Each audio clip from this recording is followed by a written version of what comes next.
ፕሮፌሽን ወዳ ሳልሳዊ ቅድም ባልኩ መጽሐፋቸው ላይ ስለ ዝማሬ ባስተማሩበት መጽሐፍ ላይ ምን ይላሉ?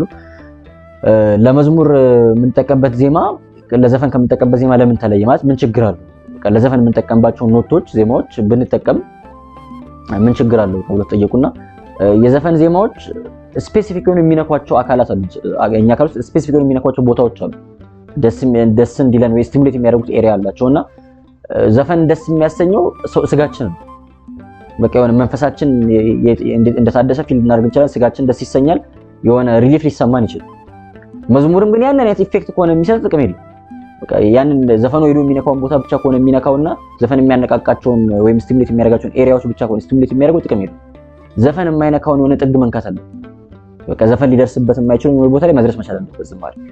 ስለዚህ የሆነ ወይ እንደ ፕሮግራም ማሟያ ወይ ደግሞ ለድምቀት እንዲያምር ምናምን ታስቦ ብቻ የሚዘጋጅ ከሆነ ይሄ ምዕመናን ጋር በደንብ ኢፌክቲቭ ሊሆን ይችላል። እውነት ለመናገር እግዚአብሔር ጋር ግን አይደርስ፣ መስዋዕት ሆነ አይቀርም፣ በቃ ይቀራል ማለት ነው። እዚቹ ጋር ደርሶ ወደዛ ሳይድ ነው እግዚአብሔር ጋር ደርሶ ከእግዚአብሔር ዘንድ ልናገኝበት የሚገባውን ዋጋ ሳናገኝበት ያስቀራል ማለት ነው። እንደዛ ደግሞ መሆን የለበትም። የእግዚአብሔር ቤት አገልግሎት ለምዕመናን ብቻ ሳይሆን በእግዚአብሔር ፊትም የሚደረግ አገልግሎት ነውና ቅዱስ ነብዩ ኤርምያስ ሲናገር የእግዚአብሔርን አገልግሎት በቸልታ የሚያደርግ ሰው የተረገመ ነው። አንድ ሰው ለመዘመር ሲያስብ መዘጋጀት አለበት፣ ቸል ማለት የለበትም ማለት ነው።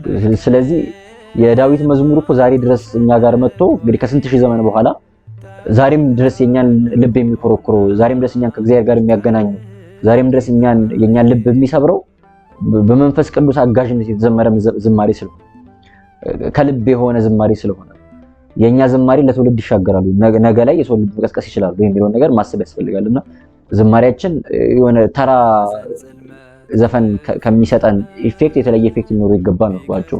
መሰረታዊ መልእክት መሆን ያለበት እንደዛ ነው።